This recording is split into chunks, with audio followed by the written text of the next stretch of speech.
ഇന്ന് ഞാൻ വന്നിരിക്കുന്നത് മീൻ അച്ചാറിന്റെ വീഡിയോ ആയിട്ടാണ്. ഇവിടെ ഞാൻ ട്യൂണ വെച്ചിട്ടാണ് അച്ചാർ ഉണ്ടാക്കുന്നത്. നമ്മളിവിടെ അതിന് ചൂര എന്നാണ് പറയാറ്. പല നാട്ടിലും ഇതിന് പല പേരാണെന്ന് തോന്നുന്നു പറയുന്നത്. ഇതിനെക്കുറിച്ച് പറയുകയാണെങ്കിൽ പൊതുവേ എനിക്ക് അച്ചാർ വലിയ ഇഷ്ടമുള്ള ആളൊന്നുമല്ല. പക്ഷേങ്കിൽ ചൂരയുടെ അച്ചാർ ഒരു രക്ഷയില്ലാത്തതാണ്. ഭയങ്കര ടേസ്റ്റാണ് ഈ ചൂര അച്ചാർ ഇട്ടാൽ. ഇത് പുറത്തുനിന്ന് വാങ്ങുവാണെങ്കിൽ നല്ല റേറ്റ് ഉണ്ട് ഇതിന്. 1 kg തന്നെ വാങ്ങുമ്പോൾ. അപ്പോൾ ഇത് വീട്ടിലുണ്ടാക്കുവാണെങ്കിൽ കോസ്റ്റും കുറഞ്ഞു കിട്ടും. അതുപോലെ തന്നെ പ്രിസർവേറ്റീവും കാര്യങ്ങളൊന്നും വേണ്ട. ഈവൻ അച്ചാർ പൊടി പോലും ഇടാതെ തന്നെ നല്ല ടേസ്റ്റി ആയിട്ട് ഇത് നമുക്ക് ഉണ്ടാക്കിയെടുക്കാവുന്നതാണ്. അതുപോലെ വീട്ടിൽ ഒരുപാട് മെമ്പേഴ്സ് ഇല്ലാത്തവരും ബാക്കി എല്ലാവരും വെജിറ്റേറിയൻ ആണ്, ഒരാൾ മാത്രമേ നോൺ വെജ് കഴിക്കുന്നു, അങ്ങനെയൊക്കെയുള്ള സാഹചര്യത്തിൽ ഡെയിലി മീൻ വാങ്ങാൻ നിൽക്കില്ല. അപ്പോൾ ഇതുപോലെ 1-2 കിലോ ചൂര വാങ്ങി അച്ചാറിട്ട് വെക്കുവാണെങ്കിൽ ഡെയിലി മീൻ കഴിക്കുകയും ചെയ്യുക, ഡെയിലി വാങ്ങുകയും വേണ്ട. ഈ അച്ചാർ ഉണ്ടാക്കുന്ന കോസ്റ്റ് മെയിനായിട്ടും ഡിപ്പെൻഡ് ചെയ്തിരിക്കുന്നത് ആയ ടൈമിൽ ചൂരയുടെ റേറ്റ് എങ്ങനെയാണ് അതുപോലെയാണ്.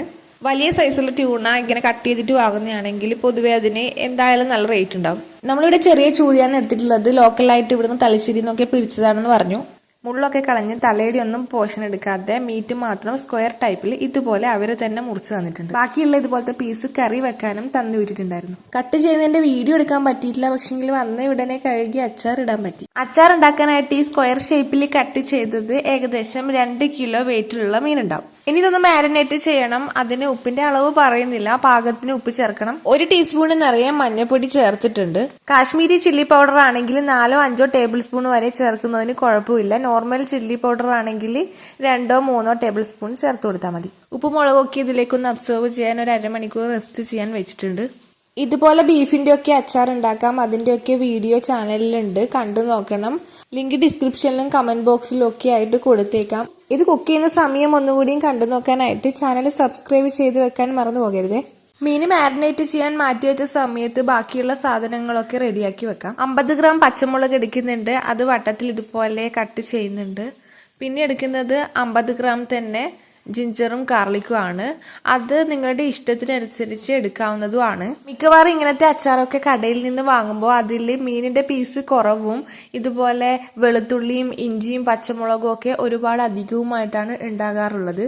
2 കിലോ ഫിഷിന് അറ്റ്ലീസ്റ്റ് ഇത്രയെങ്കിലും ജിഞ്ചറും ഗാർലിക്കും എടുക്കണം. അച്ചാറിന് ക്വാണ്ടിറ്റി കൂടുതൽ തോന്നാനായിട്ട് ഇതിൽ കൂടുതലും ഈ കാര്യങ്ങളൊക്കെ എടുക്കാവുന്നതാണ്. ഞാൻ ഇവിടെ അച്ചാറാക്കാൻ എടുക്കുന്നത് പാം ഓയിലാണ്. സൺഫ്ലവർ ഓയിലോ എന്തായാലും കുഴപ്പമില്ല. പക്ഷെങ്കിൽ കുറച്ചും കൂടി നല്ലത് എന്തായാലും എള്ളെണ്ണ ഉപയോഗിക്കുന്നത് തന്നെയാണ്. ഇങ്ങനെ ഉണ്ടാക്കുന്നതിനെക്കാട്ടിലും കൂടുതൽ കാലം കേടുകൂടാതെയും പൂപ്പൽ വരാതെ ഇരിക്കും എള്ളെണ്ണയൊക്കെ യൂസ് ചെയ്താൽ. ഇത്രയും ക്വാണ്ടിറ്റിയിൽ മീന് ഡീപ് ഫ്രൈ ചെയ്തിട്ട് തന്നെ എടുക്കണം. അതുകൊണ്ട് എള്ളെണ്ണ വേണമെങ്കിൽ നിങ്ങൾക്ക് അങ്ങനെ യൂസ് ചെയ്യാം. അല്ലെങ്കിൽ സൺഫ്ലവർ ഓയിലോ പാം ഓയിലോ യൂസ് ചെയ്യുന്നതിനും കുഴപ്പമില്ല. ബിരിയാണിയുടെ ആവശ്യത്തിന് ചിക്കൻ ഫ്രൈ ചെയ്യുന്നതൊക്കെ പോലെ തന്നെയാണ് ഈ അച്ചാർ ഉണ്ടാക്കാൻ ഈ മീനും ഫ്രൈ ചെയ്യേണ്ടത്. ഒരുപാട് എണ്ണ ഒഴിച്ചിട്ട് തന്നെ ഫ്രൈ ചെയ്യുന്നതാണ് നല്ലത്. അതുപോലെ സിമ്മിലൊന്നും ഇട്ടിട്ടല്ല, അത്യാവശ്യം നല്ല ചൂടിൽ തന്നെ ഇത് ഫ്രൈ ചെയ്തെടുക്കാം. ഞാനിവിടെ എരിവുള്ള മുളക് പൊടി കുറച്ചും കാശ്മീരി ചില്ലി പൗഡർ കൂടുതലും ആയിട്ടാണ് എടുത്തിട്ടുള്ളത്. അതുകൊണ്ട് കളറൊന്നും ചേർക്കാതെ തന്നെ നല്ല റെഡ് കളറുള്ള അച്ചാറാണ് കിട്ടിയിട്ടുള്ളത്.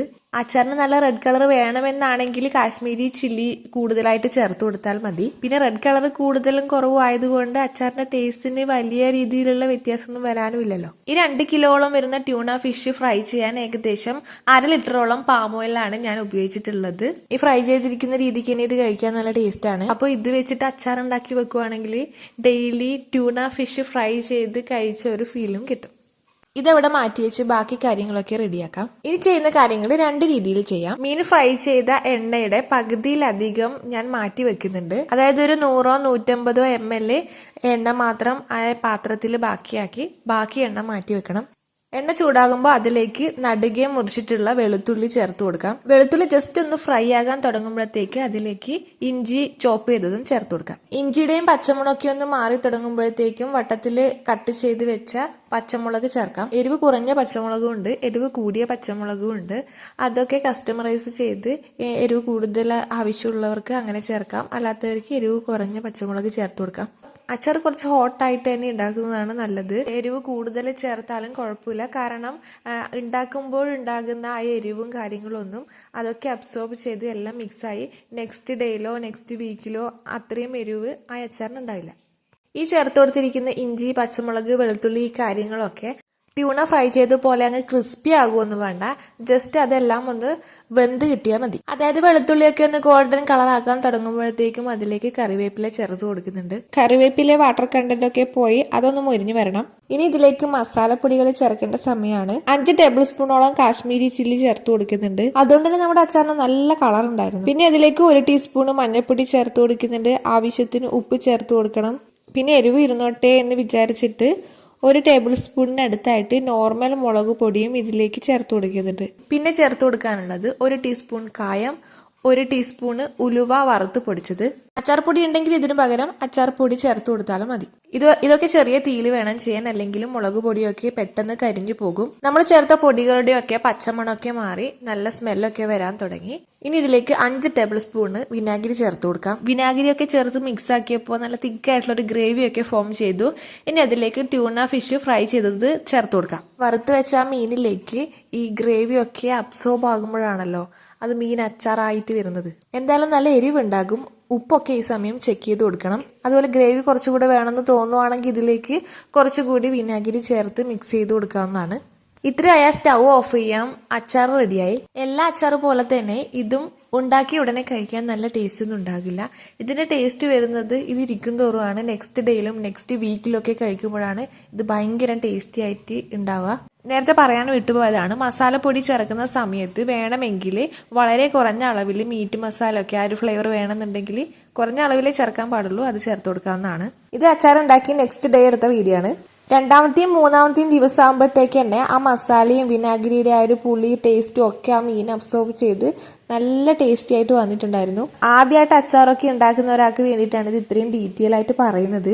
അച്ചാർ റൂം ടെമ്പറേച്ചറിലേക്ക് തണുത്തതിന് മാത്രം ഇത് കുപ്പിയിലേക്ക് ആക്കി സൂക്ഷിക്കാം. അതും ഡ്രൈ ആൻഡ് ക്ലീൻ ആയിട്ടുള്ള ബോട്ടിൽ തന്നെ മാറ്റണം.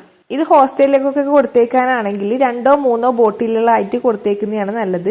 അപ്പോൾ ഫസ്റ്റ് ബോട്ടിൽ യൂസ് ചെയ്ത് പിന്നെ നെക്സ്റ്റ് ബോട്ടിൽ പൊട്ടിക്കും, ആ രീതിയിൽ ചെയ്യുകയാണെങ്കിൽ ഇത് കുറേ ദിവസം കേടുകൂടാതെയും പൂപ്പൽ കെട്ടാതെയും ഇരിക്കും. ഇതൊരു വലിയ ബോട്ടിലിൽ കൊടുത്തിട്ട് അത് ഡെയിലി എടുക്കുമ്പം അത് പെട്ടെന്ന് കേടുവരാനും പൂപ്പലൊക്കെ ഉണ്ടാകാനും ചാൻസ് ഉണ്ട്. കാരണം നമ്മളിത് എള്ളെണ്ണയിലും അല്ല ഉണ്ടാക്കിയത്. പിന്നെ ഇത് റെഫ്രിജറേറ്ററിൽ കീപ്പ് ചെയ്യുകയാണെങ്കിൽ കുറച്ചും കൂടിയും ലൈഫ് കിട്ടും. പിന്നെ അഗൈൻ നേരത്തെ പറയാൻ വിട്ടുപോയതാണ്, ഇഞ്ചിയും വെളുത്തുള്ളിയും പച്ചമുളകും കറിവേപ്പിലും ഒക്കെ സെപ്പറേറ്റ് ആയിട്ട് ഫ്രൈ ചെയ്ത് മാറ്റിയിട്ടും ഇത് ഉണ്ടാക്കാം. ബീഫ് അച്ചാറിൽ നമ്മൾ അങ്ങനെയാണ് കാണിച്ചിട്ടുള്ളത്, അതൊന്ന് കണ്ടു നോക്കിയാൽ മതി. മീറ്റും ഫിഷും ഒക്കെ അച്ചാർ ഉണ്ടാക്കുന്നത് മിക്കവാറും സെയിം ആയിട്ട് തന്നെയാണ് വരുന്നത്. ചെറിയ ചെറിയ മാറ്റങ്ങളെ അതിലുണ്ടാവുള്ളൂ. അപ്പൊ ഇത്രയേ ഉള്ളൂ ട്യൂണ പിക്കിളിന്റെ വീഡിയോ. പിന്നെ എപ്പോഴും പറയുന്ന പോലെ ഈ വീഡിയോ യൂസ്ഫുൾ ആയാലും ഒന്ന് ലൈക്ക് ചെയ്യണം, ഫ്രണ്ട്സിനും ഫാമിലിക്കും ഒക്കെ ഷെയർ ചെയ്ത് കൊടുക്കണം. നിങ്ങളുടെ വിലയേറിയ അഭിപ്രായങ്ങളും നിർദ്ദേശങ്ങളും ഉണ്ടാക്കുമ്പോഴുണ്ടാകുന്ന ഡൗട്ടുകളും കാര്യങ്ങളും ഒക്കെ കമന്റ് ബോക്സിൽ അറിയിക്കാം. സബ്സ്ക്രൈബ് ചെയ്യാത്തവരാണെങ്കിൽ ചാനൽ ഒന്ന് സബ്സ്ക്രൈബ് ചെയ്ത് വെക്കാനും മറന്നു പോകരുത്. മറ്റൊരു നല്ല വീഡിയോ ആയി വീണ്ടും കാണാം.